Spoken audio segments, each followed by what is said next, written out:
আওয়ামী লীগের ছোট্টখাটো একটা নেতা সাদ্দামের স্ত্রী এবং 9 মাসের সন্তান বাংলাদেশের পাতি নেতাদের একটা মেসেজ দিয়ে গেলেন, স্বামী ছাড়া বাঁচা যায় কিন্তু টাকা ছাড়া বাঁচা যায় না।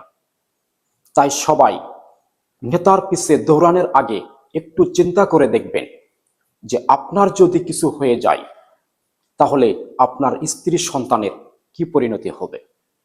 সালামু আলাইকুম, আশা করি সবাই ভালো আছেন এবং সুস্থ আছেন। নতুন আরো একটি ভিডিওতে আপনাদের সবাইকে স্বাগতম। প্রিয় বাংলাদেশ, 23 তারিখের এই ঘটনার পর থেকে এই আওয়ামী লীগের এই ছোট্ট নেতা সাদ্দামের স্ত্রী এবং 9 মাসের সন্তান এই দৃশ্য দেখার পর থেকে, এই ঘটনাটি ঘটার পর থেকে সোশ্যাল মিডিয়াতে অনেকেই অনেক রকমের মন্তব্য তুলে ধরতেছেন। কিন্তু আমি একজন বাংলাদেশের সচেতন নাগরিক হিসেবে তাই আমার কিছু ব্যক্তিগত কথা অবশ্যই এখানে বলতেই হবে, যেহেতু আমি একজন বাংলাদেশের সচেতন নাগরিক। আপনি একটা জিনিস খেয়াল রাখবেন, জীবনে চলতে গেলে টাকার অনেক প্রয়োজন আছে। অন্তত পুরুষ মানুষের একটা দায়িত্ব, সে যখন বিয়ে করে তার পরিবারের দায়িত্বটা কিন্তু তার ঘাড়ে চলে আসে। আপনারা কার পিছনে ঘুরতেছেন, কার পিছনে দৌড়াচ্ছেন, কোন নেতার উদ্দেশ্যে, কোন নেতার কথায় আপনি রাস্তায় হাঙ্গামা দাঙ্গামা করতেছেন? একটিবার ভেবে দেখেছেন? আপনার যদি কিছু হয়ে যায়, আপনি যদি পুলিশের হাতে গ্রেপ্তার হন কোনো মিছিলে গিয়ে, আপনার পরিবারকে, ওই মিনিস্টার মন্ত্রীরা কি আপনার পরিবারকে দেখবে? আপনার পরিবারকে কি সহযোগিতা করবে? এটাই হচ্ছে তার বাস্তব প্রমাণ।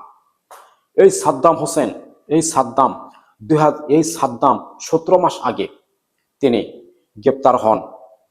এই সাদ্দামের দিকে তাকিয়ে দেখেন, 17 মাস জেলে ছিল। 17 মাস আগে তিনি পুলিশের হাতে গ্রেপ্তার হয়। এই 17 মাস তার পরিবার চলতে পারেনি। এই 17 মাসের ভিতরে আওয়ামী লীগের কোনো মিনিস্টার মন্ত্রী, আওয়ামী লীগের বড় বড় নেতারা তার পরিবারকে একটুও সহযোগিতা করে নাই। তার পরিবারকে যদি একটু সহযোগিতা করত তাহলে এই 9 মাসের শিশু সন্তান সহ এই সাদ্দামের স্ত্রী এভাবে দুনিয়া থেকে চিরবিদায় নিত না, যদি একটু সহযোগিতা পাইত। এটাই হচ্ছে ওপর আল্লাহ তাআলার তরফ থেকে একটা মেসেজ। বাংলাদেশে যারা পাতি নেতাগিরি করে তাদেরকে এই মেসেজটা দিয়েছেন। এই দৃশ্যগুলি দেখে সবাইকেই স্মরণ করা উচিত, টাকা ছাড়া কিন্তু বাঁচা যায় না, স্বামী ছাড়া বাঁচা যায়। 17 বছর লুৎফর রহমান বাবর সাহেব আটকানা ছিল। 17 বছর লুৎফর রহমান বাবরের সঙ্গে তুলনা করলে হবে না রে ভাই। লুৎফর রহমান বাবর একজন, আর এই পাতি নেতা সাদ্দাম হচ্ছে আরেকজন। পাতি নেতা সাদ্দাম হচ্ছে কেন একটা উন্নয়ন পর্যায়ের যে কোনো একটা পদবি তিনি পাইছে, আর সেই পদবি পাওয়ারে তিনি হাঙ্গামা দাঙ্গামায় যেখানে খুশি সেখানেই লড়েছিল। আজ তিনি 17 মাসের বেলায় তার স্ত্রী সন্তানকে তিনি হারালেন।